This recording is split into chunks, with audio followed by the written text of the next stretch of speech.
Vamos lá, então. A lei dominical é uma coisa que a gente tem esperado. Se você quiser a base bíblica para isso, está em Apocalipse 13. Ali vai falar sobre as duas bestas. A primeira besta sai do mar, lembra? E não está falando de um animal físico que sai do mar. Está falando de um poder. E o nome besta não é um nome ruim. É a descrição de um animal. É um animal que está saindo. Tá? Mas é um símbolo. E esse animal sai do mar e ele tem características. E as características, se você vai nas características, ele está descrevendo o papado. De Roma papal. E aí começa então, Apocalipse 13, você vai ali no verso 11, e a partir dali, começa a ver então um câmbio, uma troca. Verso 10 fala, se alguém leva em cativeiro irá. Se alguém matar a espada, é necessário que a espada seja morta. Aqui está a perseverança e a fé dos santos. Aí verso 11. E vi subir da terra outra besta, e tinha 2 chifres semelhantes aos de um cordeiro, e falava como o dragão. Também exercia toda a autoridade da primeira besta na sua presença, e fazia que a terra e os que nela habitam adorassem a primeira besta cuja ferida mortal fora curada. Esses 2 chifres são os 2 princípios sobre os quais os Estados Unidos foi fundado. A primeira besta é o papado, a segunda besta é os Estados Unidos.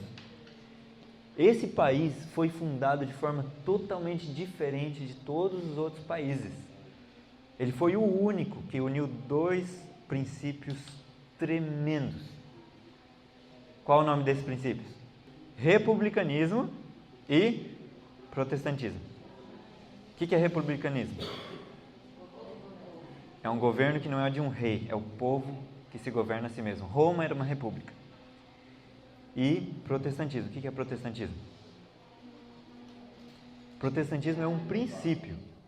É uma palavra que foi cunhada devido ao protesto dos príncipes alemães contra a ação do imperador que estava destruindo a paz que eles tinham atingido. Então, esse todo é um tema especial, tá? Protestantismo. Mas os Estados Unidos foi fundado nessas 2 bases. Um país sem um rei e uma igreja sem um papa. Esses 2 princípios, a Ellen White fala, produziram um tremendo crescimento da nação. E, por incrível que pareça, foi justamente quando o papado recebeu o golpe mortal que os Estados Unidos foi reconhecido como uma nação, pela mesma nação que tinha dado o golpe mortal. Foi em 1798. Então a França deu o golpe mortal no papado e reconhece os Estados Unidos como nação. Vocês estão vendo a transição, verso 11? Assim que fala, se alguém leva em cativeiro, para cativeiro irá. Quem tinha levado em cativeiro tantas milhões de pessoas? Roma. E agora Roma é levado para cativeiro. Logo em seguida desse verso, você tem o verso 11, falando, e vi subir da terra outra vez com 2 chifres. Os Estados Unidos tinham acabado de, por assim dizer, preparar a Constituição. Poucos anos antes, 22 anos antes. Então eles são reconhecidos como uma nação independente. E com base nesse princípio, os 2 princípios, qual é o nome? Republicanismo e protestantismo. Isso é muito importante, porque a gente vai ver o que está acontecendo. Tá?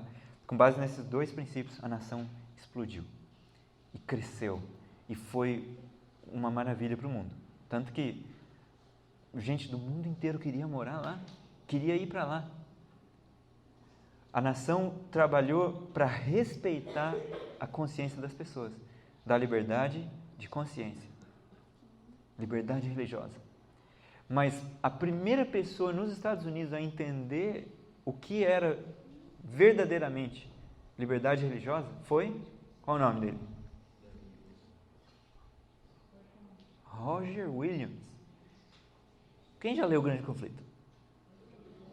Não. Temos que ler de novo. Porque esse livro não é só uma vez, não. A gente tem que continuar lendo ele. O grande conflito é um livro para agora. Tá? Então, Roger Williams foi o primeiro a entender o que é liberdade religiosa e a separação de igreja e Estado. Thomas Jefferson e Madison lutaram por isso, para a liberdade religiosa e separação de igreja e Estado.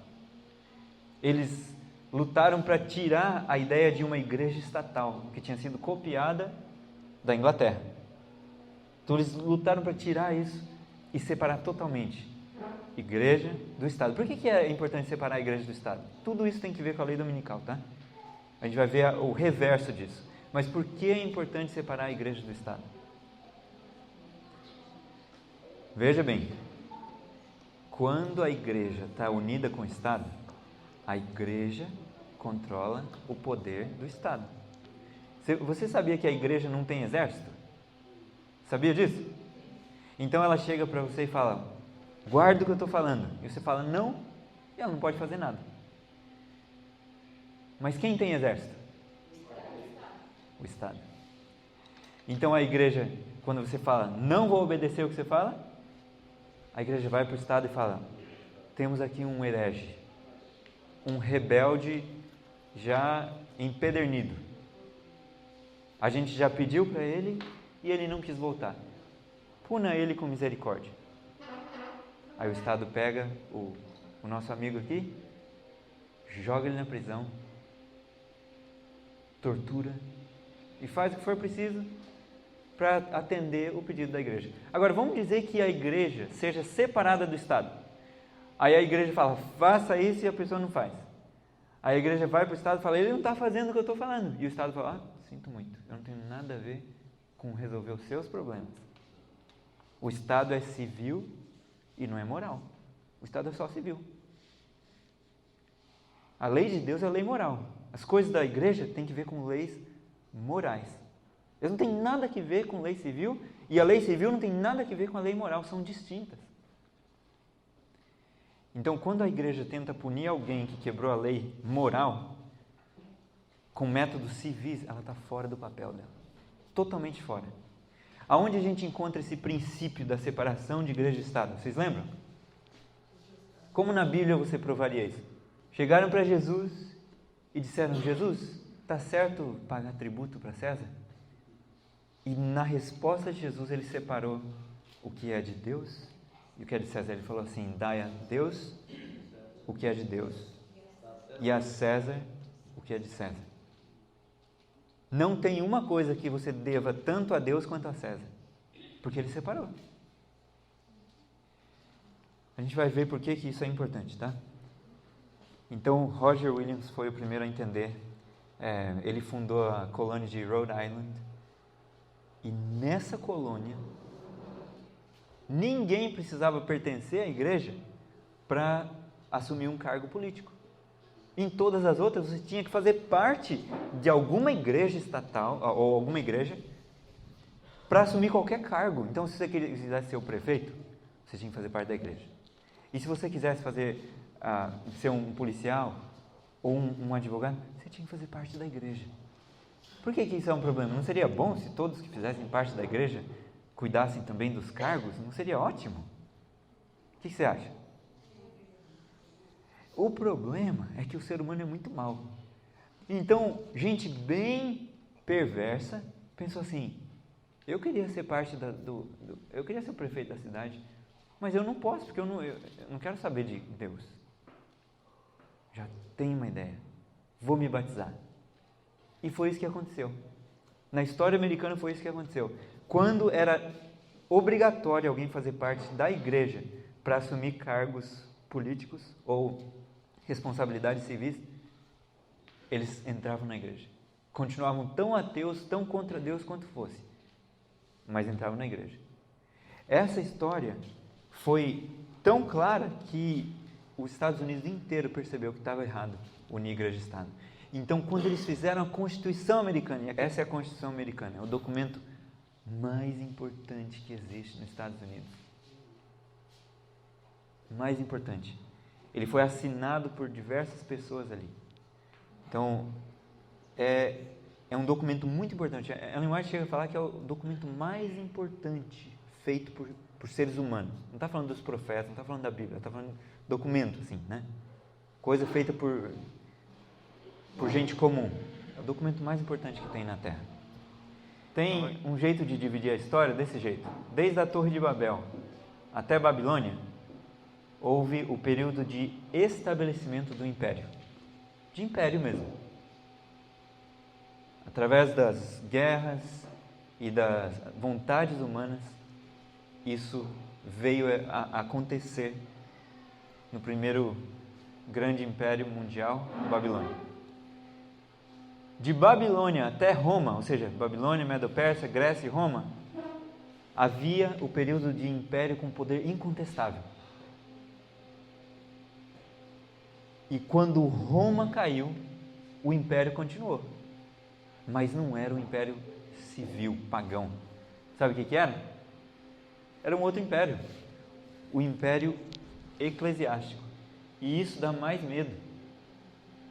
Porque o império eclesiástico, ele assume poderes que é difícil de acreditar. Olha o que o império eclesiástico chegou a dizer, tá? Tem um site aqui, se vocês quiserem dar uma olhada depois em inglês, chama Freedom Sentinel, freedomsentinel.org. O Papa Nicolas I, do ano 858 a 867, foi o período que ele dominou, chegou a dizer o seguinte: olha só o que o império eclesiástico tem, que tamanhas frases. Lembra que o chifre pequeno tinha uma boca que falava com arrogância e lutava contra o povo de Deus? E era arrogante, tá? Olha o que ele diz. Ele estava falando com o imperador bizantino Michael III.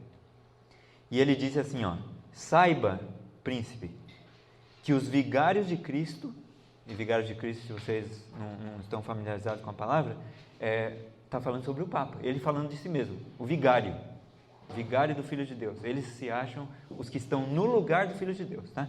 Então ele diz assim, saiba, príncipe, que os vigários de Cristo estão acima do julgamento dos mortais, e que o mais poderoso dos soberanos não tem direito de punir os crimes dos papas, não importa quão enormes eles sejam. Aí ele diz assim, seus pensamentos deveriam se ocupar pelos esforços que eles cumprem na correção da igreja, sem ficar inquieto, sem você se inquietar a respeito de suas ações, das ações das pessoas da igreja. Pois não importa quão escandaloso ou criminoso possa ter sido as baixarias dos pontífices, você deveria obedecê-los, pois eles estão assentados na cadeira de São Pedro. Dá para acreditar nisso? Isso aqui é história, é registro da história. Olha o que mais ele disse: tema, portanto, a nossa ira e os trovões da nossa vingança, pois Jesus Cristo nos apontou com sua própria boca juízes absolutos de todos os homens. É quase piada, não é? O problema é alguém crer nisso, é um soberano civil crer nisso e aí obedecer o que é falado. Mas a história da Idade Média é repleta de gente que creu nisso e obedeceu e fez tudo que gente assim pediu, inacreditavelmente. Espera aqui, essa frase é forte. Ele diz aqui, somente nós temos o poder de prender e de soltar, de absolver Nero e de condená-lo. E os cristãos não podem, sob pena de excomunhão, executar um outro julgamento senão o nosso, que unicamente é infalível. Olha a altivez de um homem assim. Tá louco, né? Alguns julgam Ellen White para saber se ela está falando a verdade ou não. Que diferença do que esse homem falou para aquilo que Ellen White fala. Ela diz assim, se você comparar os meus escritos com a Bíblia e ver que eu estou errada, deixe de lado o que eu estou falando, fique com a Bíblia. Agora olha o que esse homem fala. Que diferença. A gente conhece a árvore pelos frutos. Então vamos voltar rapidamente aqui. Jesus disse em Marcos 13, verso 9, em diante até o 13, depois do 33, ele diz assim, estai vós de sobreaviso, porque vos entregarão aos tribunais e às sinagogas. Sereis açoitados e vos farão comparecer à presença de governadores e reis por minha causa, para lhes servir de testemunho. Mas é necessário que primeiro o evangelho seja pregado a todas as nações. Quando, pois, vos levarem e vos entregarem, não vos preocupeis com o que haveis de dizer, mas o que vos for concedido naquela hora, isso falai. Vamos parar por aqui. Vocês lembram o ano de 1888, 2 mensageiros que Deus dirigiu nessa conferência e usou e mandou para o povo de Deus uma mensagem através deles, foram, qual é o nome deles? A.T. Jones e E.J. Wagner. Jones e Wagner. Saindo da conferência, mais ou menos umas 2 ou 3 semanas depois, Jones foi para o Congresso americano. E ele foi lá lutar contra a lei dominical que estava passando. Vocês olharem essa foto aqui, esse é o senador Henry Blair. Esse homem tinha feito uma proposta de lei nacional, tá? Vamos fazer uma diferença aqui entre as leis estaduais e a lei nacional. As leis estaduais de guarda do domingo existem nos Estados Unidos desde o século XIX. Muito antes, desde a colonização, desde os pais peregrinos, as leis dominicais já existiam nos estados, mas não era uma lei nacional. O que a gente está esperando é uma lei nacional lá, que depois espalha para o mundo.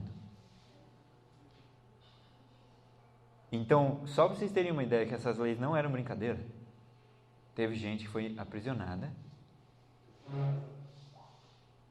inclusive o filho de Ellen White. Foram aprisionados por causa dessas leis chamadas Blue Laws, leis azuis. As leis dominicais estaduais eram chamadas de Blue Laws. E eles recebiam multas. E, por incrível que pareça, quando essas leis eram aplicadas,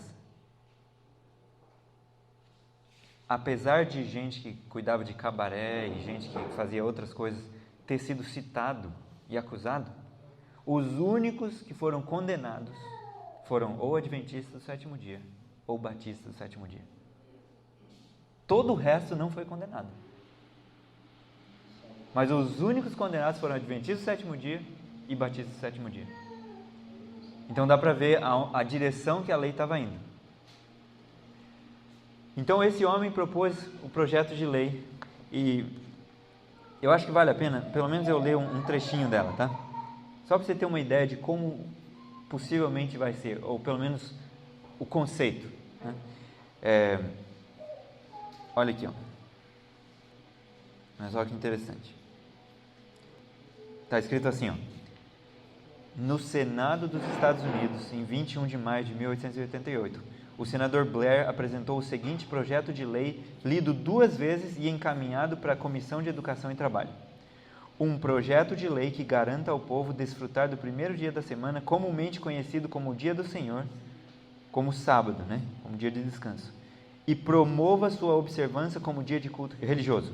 Que seja decretado pelo Senado e pela Câmara dos Deputados que nenhuma pessoa ou corporação ou agente, servidor ou empregado de qualquer pessoa ou corporação exercerá ou autorizará a execução de qualquer trabalho secular, empreendimento ou negócios para a perturbação de outros, com exceção de obras de necessidade, de misericórdia e humanitárias.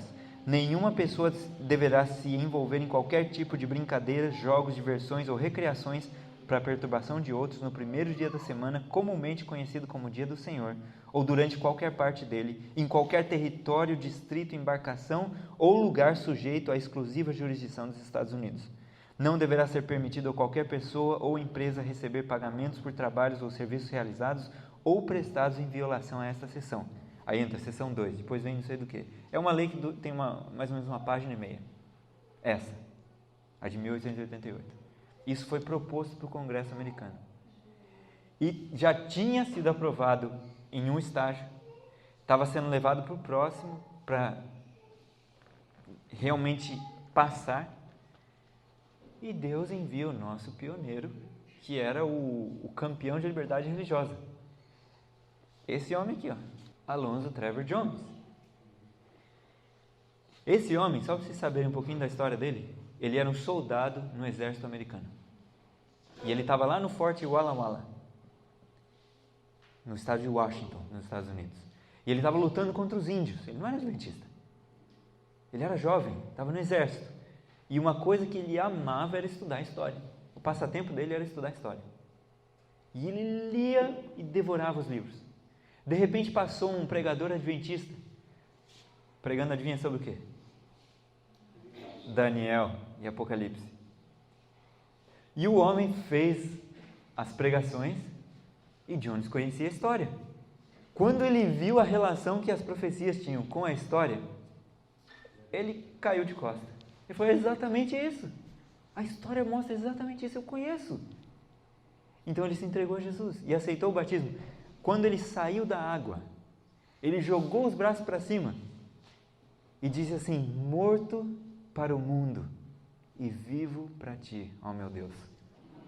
E eu fiquei pensando, quantos de nós tivemos uma experiência assim, com essa intensidade, quando a gente se batizou? Para falar a verdade, eu mal sabia o que eu estava fazendo. Eu estava batizando o batismo da primavera, com um monte de outros adolescentes, ou jovens, menos que jovenzinhos, né? Adolescentes, juvenis. E eu fui entender melhor depois, mas olha a experiência dele. Então Deus usou alguém que conhecia a história e que tinha entendido a questão da liberdade religiosa. Ele escreveu vários livros, vocês podem ver aqui, ó. Na verdade, ele é o maior escritor dentre os nossos pioneiros, exceto Ellen White. De todos eles, ele é o mais escritor. Ele escreveu livro após livro após livro. Só essa série aqui, dos impérios, tem livro de 700, de 800 e de quase 900 páginas. Só essa série aqui. Então, além dos livros, ele escreveu vários livros. Além deles, ele escreveu muitos artigos. Eu estava tentando pôr nesse site Freedom Sentinel artigos de A.T. Jones. São 1.500 artigos e notas editoriais só numa revista chamada The American Sentinel, que era a revista de liberdade religiosa americana, da igreja. Tá? Essa revista, Deus dirigiu Jones. Jones foi o editor dessa revista por muitos anos. E esses artigos da revista, eles estavam de olho no que estava acontecendo nos Estados Unidos. E através dela, eles tornava cientes os senadores, os deputados, as pessoas de cargos importantes nos Estados Unidos. Ele conscientizava a eles do que estava acontecendo. Era uma revista que circulava bastante. E a Associação de Liberdade Religiosa usava essa revista, a Associação Adventista, né, de Liberdade Religiosa. Enfim, continuando então. Esse senhor foi lá no Congresso americano e ele lutou contra esse projeto de lei do senador Blair. Os argumentos que ele fez foram tão fortes, tão poderosos, tão conclusivos, que o senador disse por 2 vezes no argumento. Ele falou: você é consistente em todo o seu argumento. Ou seja, o que você está falando faz sentido. E para você entender a profundidade do argumento, eu digo para você, leia aquele livro lá que eu mencionei, A Lei Dominical Nacional, está aqui, né? Esse livro aqui, leia esse livro. É possível que alguns argumentos passem por cima da nossa cabeça, de tão profundos. Mas os senadores americanos, o pessoal do Congresso, ficou sem resposta. Eles tentavam responder, ele apresentava evidência histórica. Ele falava, nesse ponto, nesse lugar, na colônia tal, nos Estados Unidos, no início, os puritanos fizeram isso e não deu certo. E o senador falou, mas e se uma lei dominical for para o bem da humanidade? Jones foi lá na história romana e mostrou que não era para o bem da humanidade passar a lei dominical. Então ele conhecia.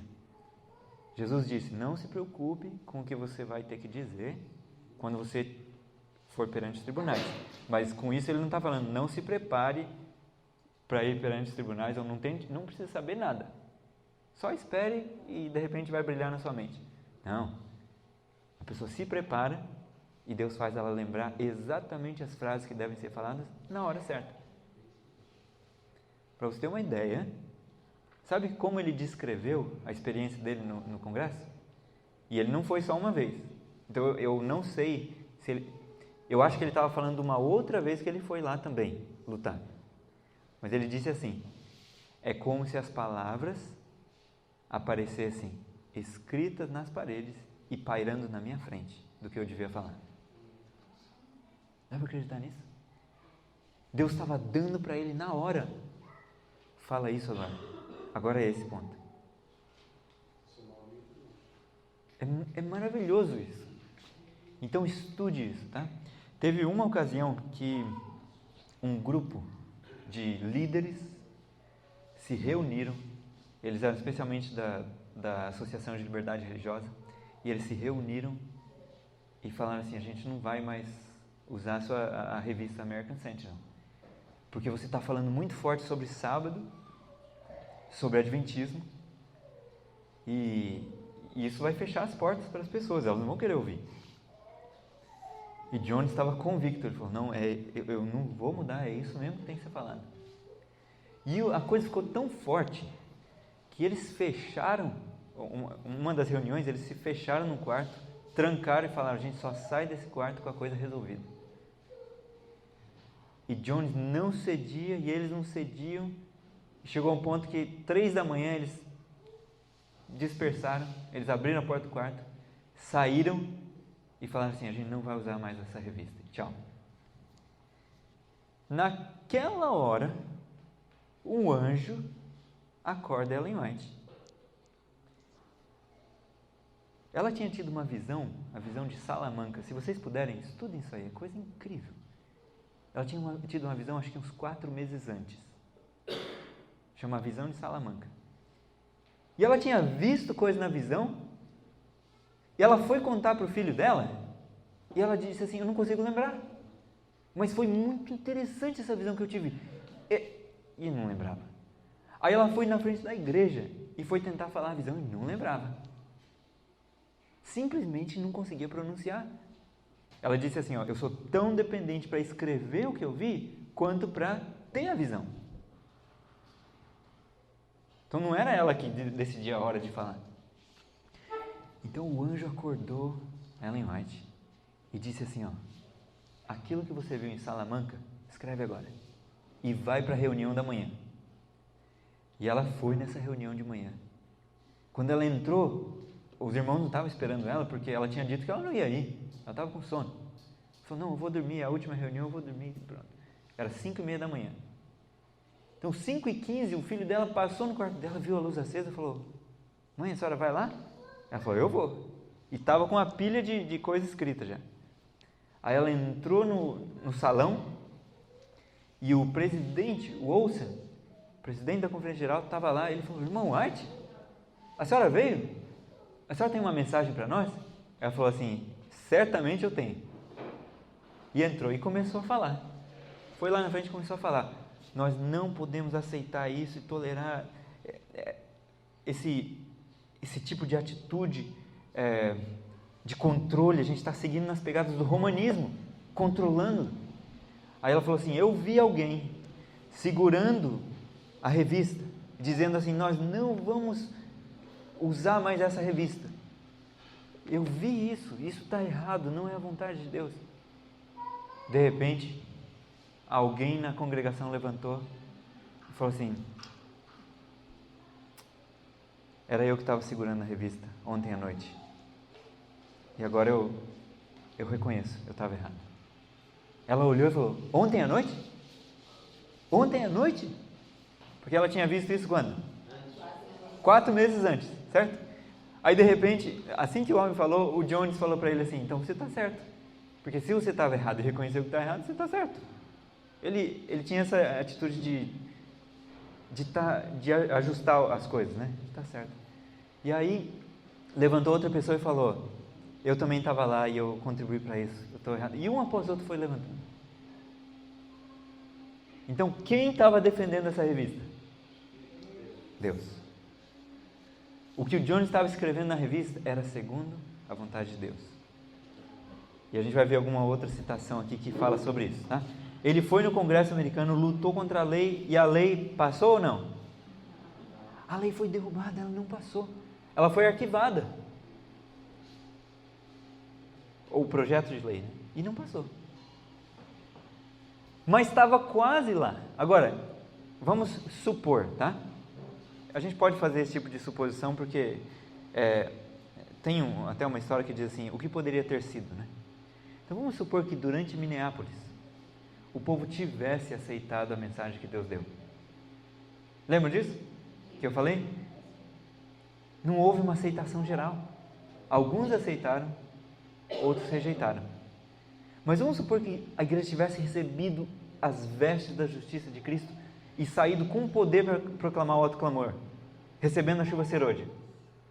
O que teria acontecido com a lei dominical?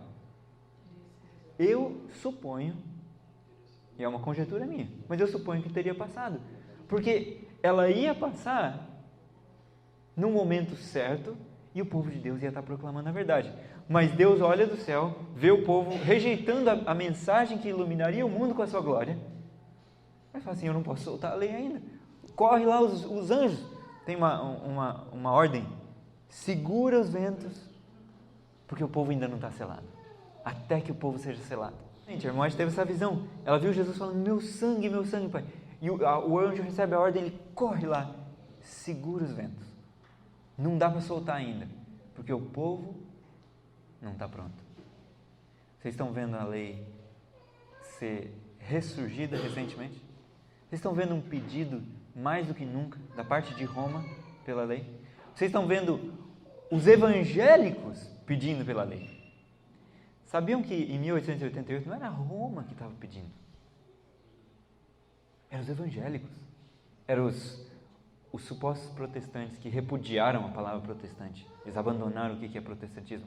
E aí eles estavam pedindo, eles fizeram um baixo assinado, coletaram, quanto que era? 6 milhões de assinaturas, mas não era assinatura.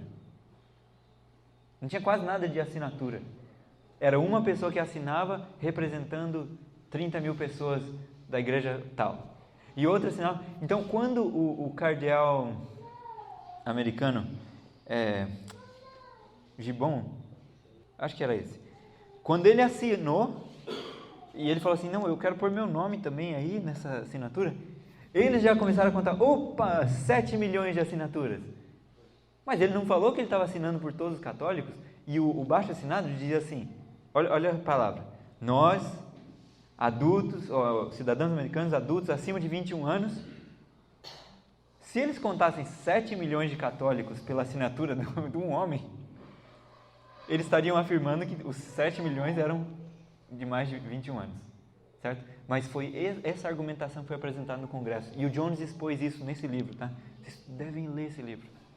É fascinante, a Lei Dominical Nacional. Se você não quiser comprar o livro impresso, vai no site ellenwhiteaudio.org, clica em português e baixa o livro.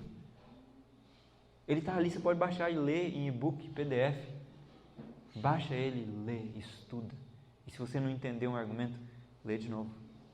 Porque é fascinante, a gente vai precisar, o nosso cérebro vai ter que ser perspicaz para essas coisas. E certamente, o que a gente come vai influenciar se a gente entende as coisas ou não. Então, cuidado com o que você come. Não coma demais, não coma muito açúcar, não coma muita mistura. Seja temperante no que você faz. E aí, a mente melhora. Durma bem, repouse bem, pratique exercício, tudo fica mais claro, tá? Ela diz aqui, ela diz que a Constituição garante, nos termos mais explícitos, a inviolabilidade da consciência, dizendo assim, nenhum requisito religioso jamais se exigirá como qualificação para qualquer cargo de confiança pública nos Estados Unidos. E outra, o Congresso não fará nenhuma lei que estabeleça religião ou proíba seu livre exercício. Isso é da Constituição americana. Que está aqui, tá? Começa falando, nós o povo, né? Nós o povo dos Estados Unidos, tal. Um tremendo documento. A Declaração de Independência, outro tremendo documento americano. Diz assim: consideramos estas verdades por si mesmo evidentes, que todos os homens são criados iguais, sendo-lhes conferidos pelo seu Criador certos direitos inalienáveis, direito que não dá para separar, não dá para tirar da pessoa, não pode tirar da pessoa, certos direitos inalienáveis, entre os quais se contam a vida, a liberdade e a busca da felicidade, que para garantir estes direitos são instituídos governos entre os homens, derivando seus justos poderes do consentimento dos governados. Ou seja, um governo, ele só tem poder sobre mim porque eu cedi o poder a ele. Um governo justo, ele deriva seu poder do consentimento daqueles que estão sendo governados por ele. Se saiu disso, já não é mais um governo do povo. Está virando um imperialismo, um despotismo. Uma citação aqui. Ela diz assim: quando nossa nação, os Estados Unidos, em suas assembleias legislativas, promulgar leis que restringam a consciência das pessoas quanto aos seus privilégios religiosos, impondo a observância do domingo e exercendo o poder opressor contra os que guardam o sábado do sétimo dia, a lei de Deus será para todos os efeitos invalidada em nosso país. E a apostasia nacional será seguida de ruína nacional. A gente tem que lembrar disso. Os Estados Unidos tinham que lembrar disso. O país vai ser arruinado quando eles se apostatarem da lei de Deus e forçarem a consciência e agirem como Roma. Lembra de Apocalipse 13? Eles fazem uma imagem à besta, aquela que foi ferida pela espada e sobreviveu. Os Estados Unidos vão imitar Roma. O que Roma fazia? Fazia leis que compeliam a consciência, leis que forçavam a consciência das pessoas e que tiravam a liberdade religiosa. E os Estados Unidos vai imitar os passos de Roma. Então ele vai falar como o dragão, como Roma. Outra aqui: quando a América, o país da liberdade religiosa, se aliar com o papado, vai ter uma aliança então, a fim de dominar as consciências e impelir os homens a reverenciar o falso sábado, os povos de todos os demais países do mundo hão de ser induzidos a imitar-lhes o exemplo. O Brasil vai imitar a mesma coisa. A perseguição vai ter lá, vai ter aqui também. As nações estrangeiras seguirão o exemplo dos Estados Unidos. Olha essa carta aqui, ó. Dies Domini. Carta de João Paulo II. Sabe o que ele pede nessa carta? Pede aos governos que façam legislação em prol do domingo. Fala: governos, passem leis para defender o domingo. E vem com a história de família. Vocês percebem como está chegando a coisa? É em favor da família, é em favor dos operários, para eles terem um descanso, porque estão forçando ele a trabalhar no domingo. Então eles constroem um argumento com base no quarto mandamento, e num ponto eles falam assim: a gente mudou do sétimo dia para o primeiro, mas o mandamento continua válido, só mudamos, tá? Porque nós temos direito de mudar a lei de Deus. É isso que eles dizem. Que arrogância é essa? Se levantar contra o Rei dos Reis, o Senhor dos Senhores, o Criador dos céus e da terra, e mudar o que ele falou. No único mandamento que ele diz: lembra-te. Eles estão falando: esquece o que Deus falou, lembra do que a gente falou. Certo? É esse tamanho de absurdo. Vocês lembram isso aqui no ano passado? Isso para mim foi uma angústia. A visita do Papa, não só aos Estados Unidos, porque muitos papas já visitaram os Estados Unidos. Desde Reagan, o presidente Reagan, houve uma aproximação com o papado tremenda. Mas não foi isso que me angustiou. O que me angustiou de verdade e de fato foi isso aqui. Foi o Papa ir falar ao Congresso americano. O que é o Congresso americano? Vocês já ouviram falar de 3 poderes, né? Legislador, executivo e judiciário. Qual que é o poder que faz as leis? O legislador. Vocês sabem que o Congresso americano é o poder legislador? Então, o que para mim não entra na minha cabeça a não ser total malícia, tá? Que negócio, no inglês fala que business, o Papa tem de falar para o Congresso americano. O que tem que ver ele falar com o Congresso americano? Ele não tem nada que ver com isso. Na verdade, isso deveria ser um alerta para o mundo inteiro. O mundo inteiro, se conhecesse a história, é que ninguém conhece mais a história, fica assistindo TV e não conhece a história. Se conhecessem a história, eles iam saber aonde que a coisa está indo. Qual é o intento de Roma? Porque Roma não muda.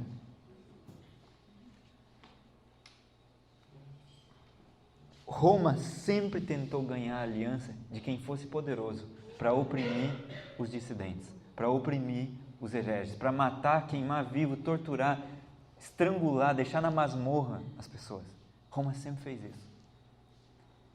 Então, quando eu vejo o representante de Roma indo falar perante o órgão que cria as leis na nação mais poderosa do mundo, isso me deu assim uma coisa por dentro. E quando eu vi eles aplaudindo, não teve nenhum corajoso para levantar e falar assim: tu és o representante do anticristo. Ninguém. Quando o Papa foi lá na Inglaterra e ele falou perante o parlamento, teve um homem que levantou e abriu a bandeira, um parlamentar. E ele falou: eu te acuso como anticristo. Mas nos Estados Unidos não teve uma almazinha só para fazer isso. Que vergonha. E ele não foi lá e só falou.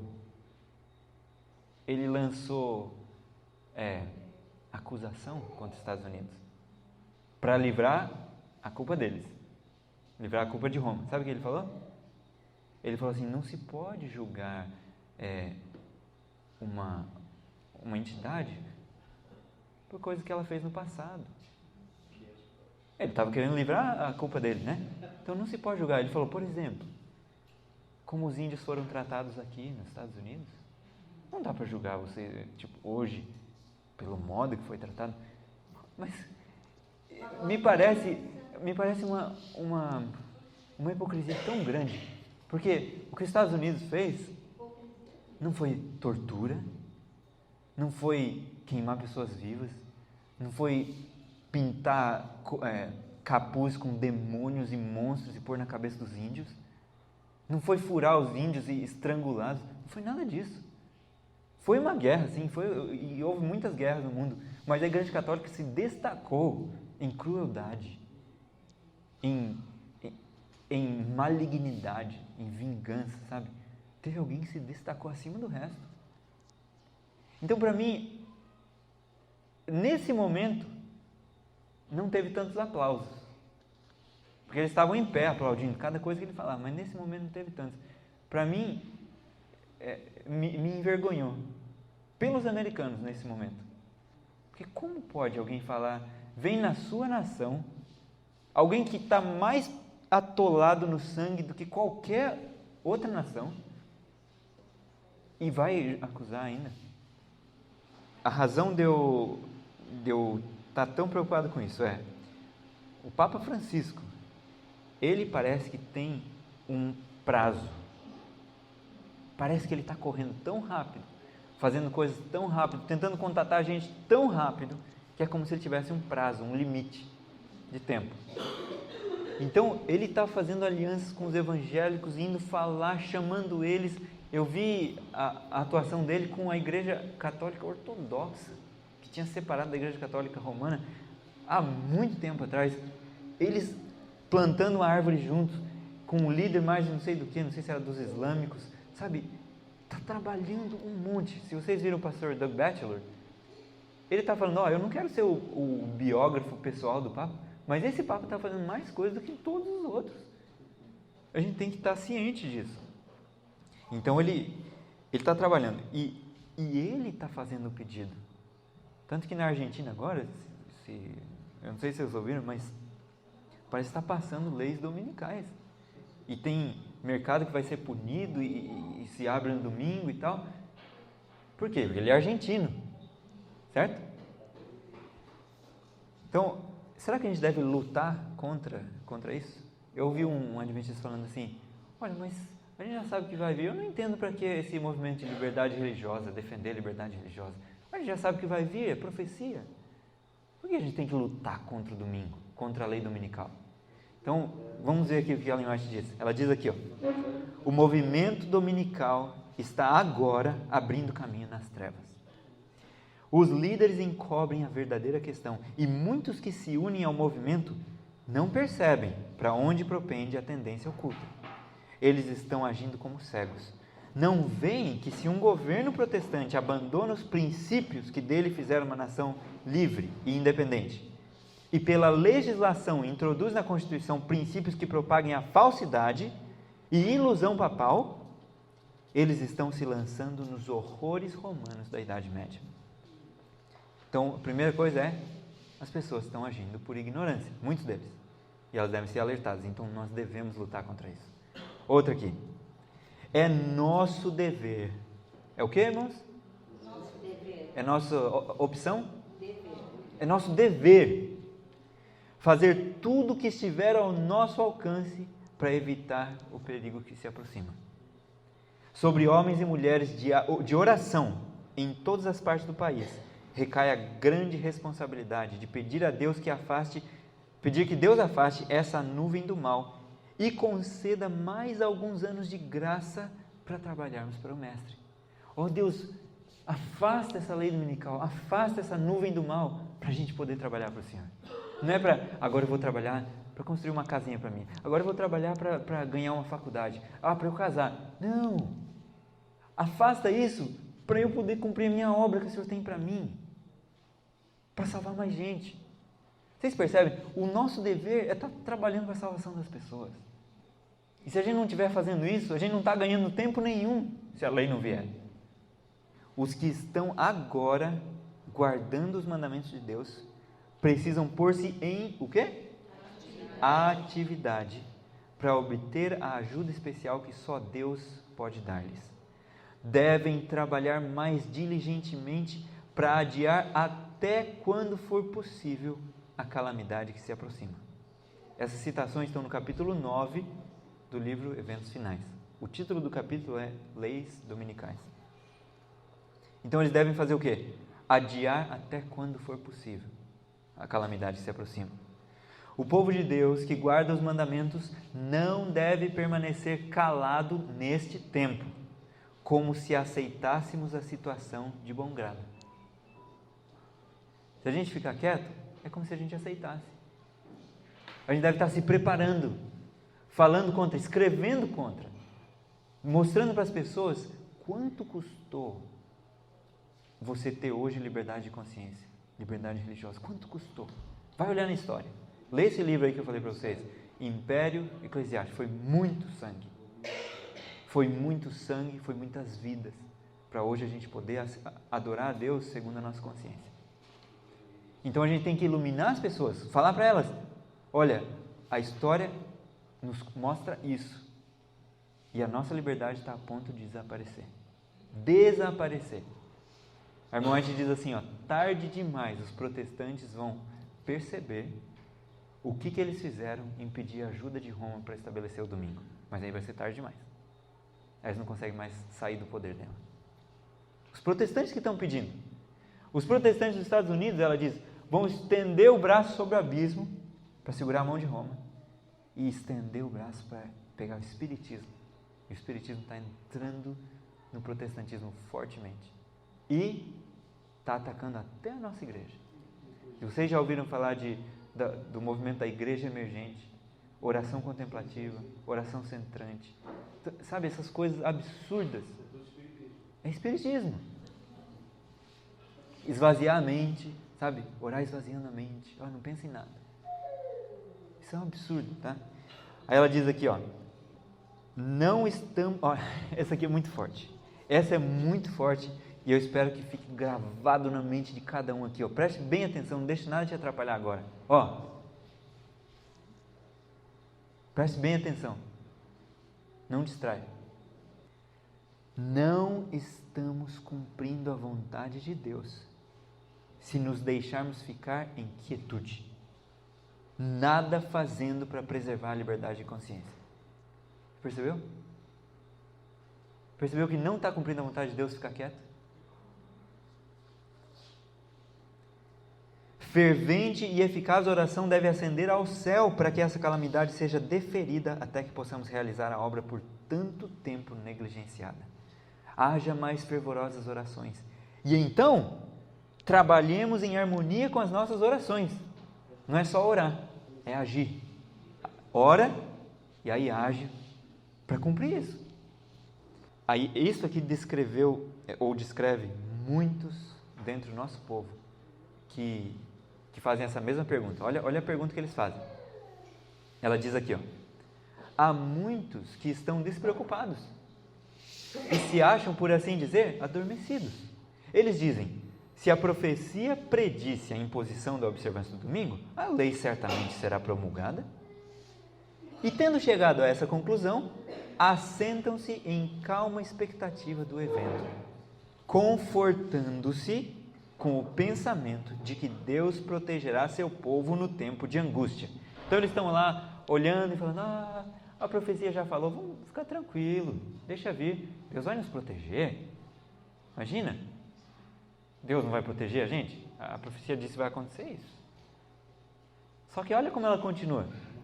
Ela diz assim, ó: mas o Senhor não nos livrará se não fizermos algum esforço para realizar a obra que Ele nos confiou. Deus não vai livrar a gente se a gente não fizer esforço para isso. Estão entendendo a missão? Estão entendendo que não dá para ficar parado?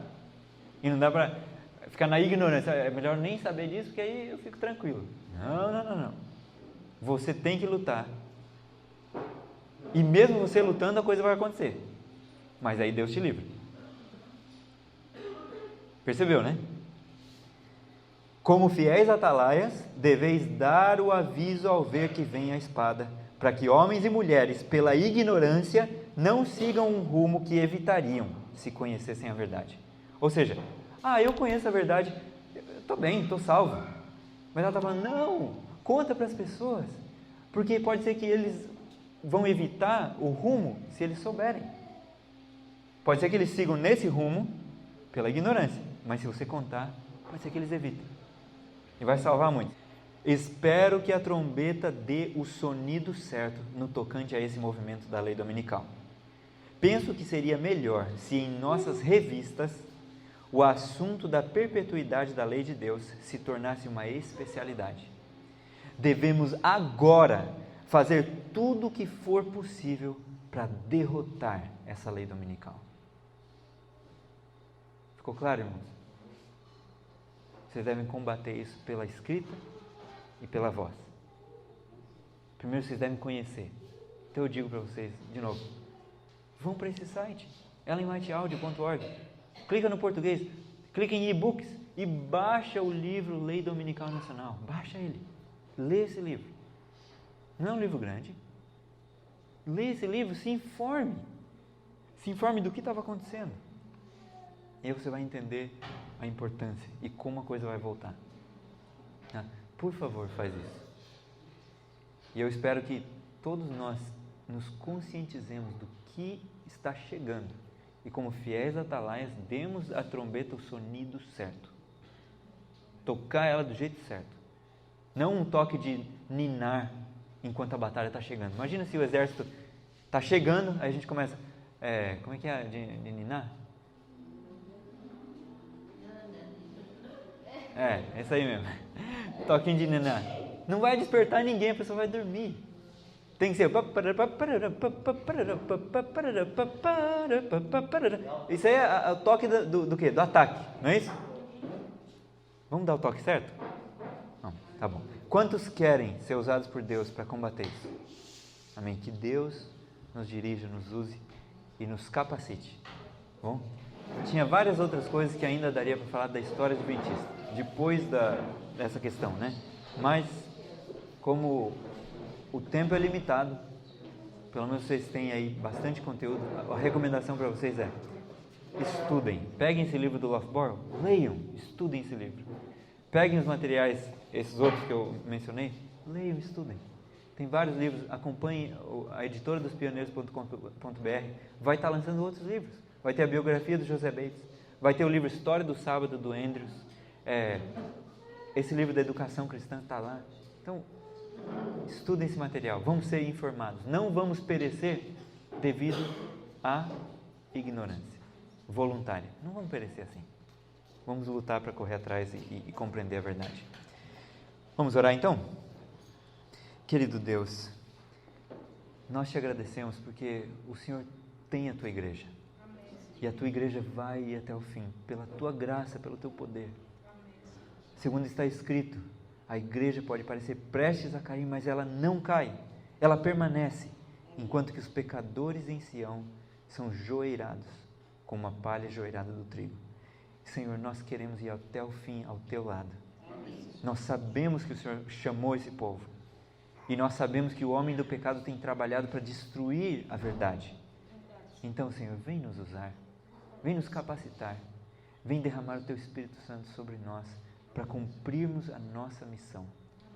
Segura a calamidade, Senhor, que está chegando, e nos faz trabalhar, nos leva a trabalhar, para salvar mais almas enquanto ainda há tempo.